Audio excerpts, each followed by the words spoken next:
So one way to look at it is looking at controls.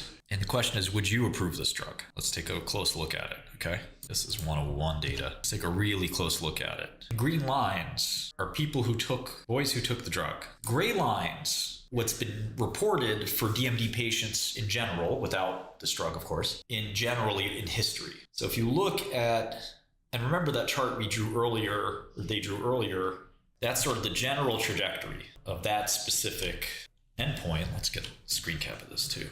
If this is what normally is happening to patients, and this is the very limited amount of data that we have, by 10 years of age, there should be an evident decline in the patient's ability to walk. By 8 years of age, they should be below kind of their initial walking at 4. It's very hard to interpret, but the green and blue lines are at 10 years of age and they have not dropped dramatically yet. The problem is, as you can see from the chart on the right, anything can happen, which is why you need a control group.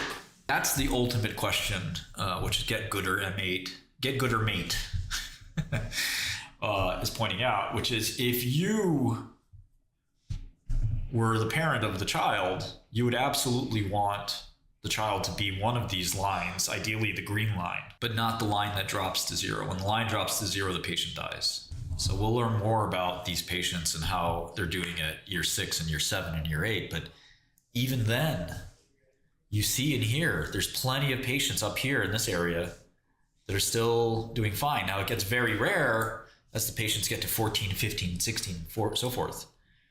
But that's going to be 10 years from now. And the goal is that they will survive, they will thrive. That's the dream of biopharma. That was my dream when I started my drug company. Would a second shot have any effect? I think so, yes. One problem is that you generally have created an immune reaction at this point. The body might fight the second shot pretty aggressively, but I do think it's worth it, worth the chance. Yeah, they engineered the protein for this purpose, absolutely. So, this is a 117-page review by FDA, sort of thinking about this. This is the dystrophin test. Shall we look? So this is what's going on biochemically, which again is not the same as an ambulatory test, but let's take a look. So this is Western blot. We all know about Western blot from the cassava ordeal. Okay, so in placebo, the microdystrophin level was 1.1. So the placebo went from 1.1 to 1.3. The test is going to pick up, for some reason, it's picking up a little background noise.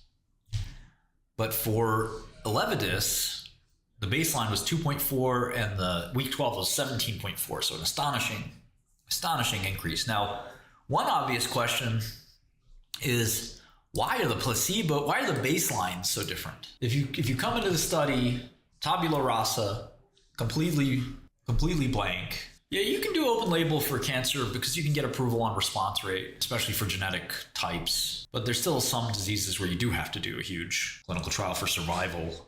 It really depends on the disease. Cancer is a little unique. So here, again, the baseline, if you come into the study, I have Duchenne muscular dystrophy, I'm coming in the study, we should have the same. This is very bizarre, don't you think? We should have the same baseline. 1.1 and 2.4 are very different. It's double the size. And look at the variance. The variance is very, very large. But obviously the improvement or the increase is dramatic. And there's a lot of ways to look at this, including percent fiber positive. There's all kinds of details here. The placebo didn't change, 1.1 to 1.3. But why would the drug group at baseline be massively different? That's kind of a little confusing there. So here's the real McCoy. There's an outlier in the baseline. Got it. He's making microdystrophin. He anticipated it ahead of time. So here is the efficacy for NSAA. This is the walking test. And you can see ELEVIDYS is better on all 6 time measurements. It's a little bizarre that it's better at week 4 and that it doesn't improve over time. And the confidence interval includes the possibility that the drug's worse. So the p-value for these are ostensibly not very good. I think we even have versus natural history, the placebo wasn't very good. Although I think this study was controlled over here. I'm not sure. It was a different study. Okay, so here's how it looks on a chart. Yeah, CoQ10 is a bit of a LARP. Yeah, it's not very convincing indeed, but which would you rather be in this chart? I'd rather be the red line than the blue line. The p-value is 0.37, which is very bad. It just means the effect size, if it exists, is very small. What does 1/2 of 1 point mean to a patient in this disease? Maybe it's 2 points, 1.5 points. Why is getting 1.5 points really that beneficial to these patients?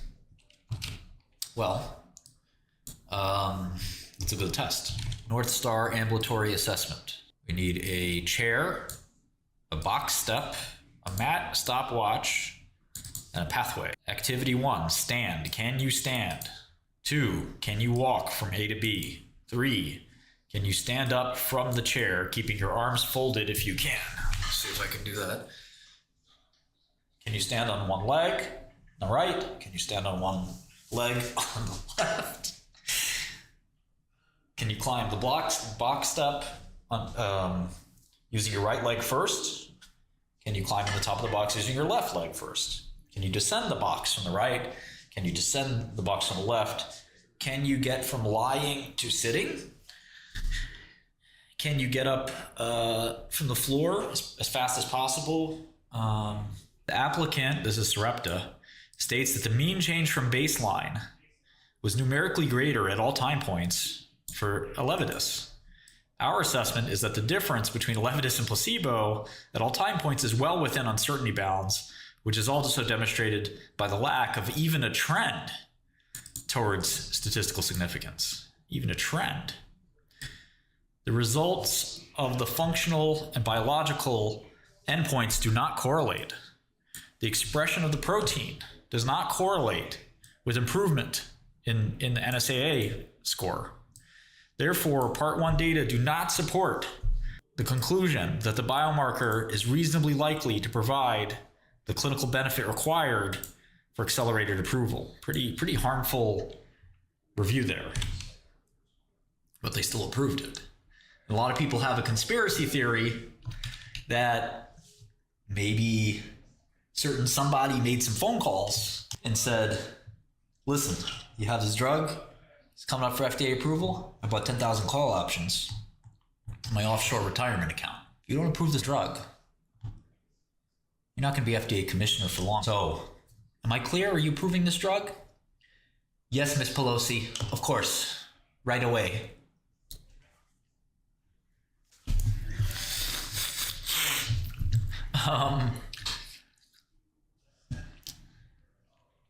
So, because if you read this, I just read it out loud. The FDA is saying this doesn't work, right? They literally are saying, the reviewer is saying this doesn't work.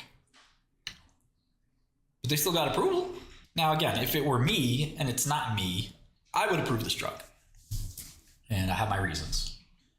They're manyfold, but probably the one I haven't shared yet is muscular dystrophy is very different from multiple sclerosis. But with multiple sclerosis, the first drug that worked for MS wasn't very good. But getting it FDA approved spurred development for more drugs. Same thing with multiple myeloma. All the multiples, all the MMs and MSs and MDs. And making a large revenue market for these drugs makes all of the other drug companies say, okay, me too, I want to do this too. Drug companies didn't even realize that multiple sclerosis was a market. Then when Biogen started printing billions, the rest of pharma paid attention. Novartis came out with an MS drug, as did many others. And they said, oh, I want to make billions too. They all fought to make the best MS drug. Well, that's good. And I think when people see this Sarepta revenue, $2-3 billion, wow. Pfizer could sure use the $2-3 billion. Let's make a better DMD drug. This thing barely works. Can't be too hard to beat this thing. And then Pfizer says, all right, we got a better idea. Let's make something slightly better. And then Merck's sitting there the camera pans to Merck. Merck's sitting there saying, you know, a guy on a whiteboard drawing some molecules. He's saying, no, I got it. I got the trick. This is how we're going to do it. And then go to Switzerland and Novartis or Roche, and they're saying, no, this is the way we're going to work it, okay? And then in France, no, le Duchenne, ce n'est pas gene thérapie avec les molécules petites. You know, and then et cetera, all around the world, these drug companies say, let's go. Let's all go make the best drug we can, because Sarepta's making billions. So maybe we can make even more. So, you know, I don't think it's such a bad thing to approve kind of the first drug, even if it's a bit of a dog. It's not such a bad thing. You know, it's not what you want to see. It does spur, you know, the drug development machine to go after it. And then it also, it's good for the patients. It's good for the families. It gives them some hope.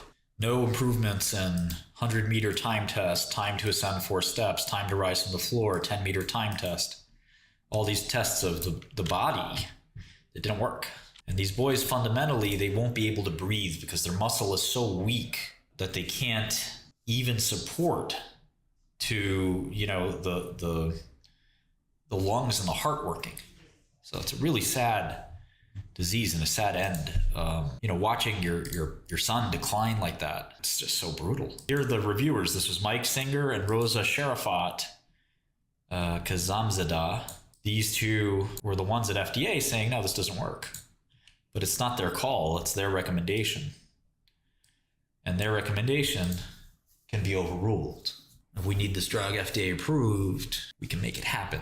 Okay, it looks like this subgroup is a little bit better. Steroids do work a little bit for DMD. They work a tiny bit. Not great, but they work a tiny bit. And you can see here, in people 6 or 7, the placebo actually beats the drug. Now, that alone should tell you something. This is like something like Matt Nacktrap would say, oh, well, just exclude these age groups if they're getting worse than these age groups. Of course, that's not the point. The point is that this finding is spurious. Again, it's something that he failed to sort of get, but that's how that works. I mean, if you take any cut you want, an arbitrary number of cuts, Bonferroni, as well as other statisticians, have shown that you can get any result you want. That's why you need an a priori pre-specified primary endpoint. It's not clear the drug works. And I am actually still reserving judgment. I mean, I think that this data is somewhat compelling. I think the difference here is somewhat compelling. Clearly, the dystrophin is being installed on the Western blot. Yeah, the CMV, this is why we're looking at the stock. The stock dropped because a patient died. And the question is, did he die because of the drug? Or did he die because he has Duchenne muscular dystrophy? Or is it both? It's hard to say. Now the stock's recovering a little bit today, but it dropped pretty dramatically last week. We bought a little bit. I think we want to buy it here. I'm going to buy a little bit. It's definitely a crazy situation and a little messed up, but you know, I think that they'll come back and they'll be fine. There are people saying that there are other patients who have liver problems, and that this patient who died is the first shoe to drop. Yeah, I think that insurance is covering it. I mean, they did report $500 million in revenue last quarter. So it's not only closer to $500 million. It's not only is it selling, it's selling well, and somebody's paying for it. So will it keep selling? Will it sell even faster? I like these forest plots. It's crazy. The target dose did the least well. Yeah, liver problems are known with gene therapy. It's like $376 million from this drug. Here's side effects in the clinical trial. Abdominal pain, nausea, vomiting, nothing too crazy. A little bit of liver injury here. Hepatomegaly and liver injury, none in placebo. A lot of liver enzyme elevations. So, you know, if you have a liver issue, you can have that exacerbated. No deaths. Yeah, well, it's a rare disease. It's a very rare disease. And they're doing a larger study. In fact, I think they did a larger study. So they did a much larger study. And that also didn't work. It's called emerging. It's not ultra rare, to be fair. It's not ultra rare. You can find 500 people with this disease. So there, the p-value, you can see they did the study, they did a bigger study, 124 patients. And you can see that they got a half a point. They got a half a point improvement, and the p-value was 0.024. It's closer and closer to statistical significance, but still not statistically significant, and just such a modest impact. You know, it's kind of like what we said with cassava, the phase 2 effect size, which was around 0.7, 0.8 here, maybe even more. At one point it was like over a point. It always is lower in phase 3. And in phase 3, it was only 2/3 of a point. So real tricky. Yeah, it wasn't that much in phase 2 either. So it was a little less in phase 3. You know, it's a tough illness. These families have the hardest job in the world. Yeah, so we're just trying to figure out Sarepta. It's an unusual situation because you could see some countries to say, you know, I'm not going to pay for this. But this new study, the bigger study, you know, maybe that's the kind of thing that, you know, could kind of make sense, because you still had a failure in that study, even though they had a much bigger sample size. I mean, one of the reasons I got into pharma was to use my God-given strengths to help people. Unfortunately, pharma does require some trade-offs sometimes, and those trade-offs can seem cold and callous, but they're still in the benefit of the patients. Yeah, I think patients are on background steroids while they are doing these trials. Yeah, so yeah, what Pete's saying is the same thing that we were saying earlier, which is that as you treat the patients, the pool of patients you can treat goes down. This is, of course, what happened with Gilead with Sovaldi for Hep C, for example. We once had a pharmaceutical rap battle at our company. It was hilarious. And I just remembered one of the lines that my colleague rapped, and it was so funny. It was about Sovaldi, which at the time was the best-selling drug in the world, because Gilead was curing Hep C. But it was a one-time revenue hit. You know, you didn't get recurring revenue because you treat the patient with Hep C, their Hep C goes away. Not only that, they can't infect anybody else. So your pool just shrinks to zero, and there's no Hep C anymore. So you just take a pill and it's gone.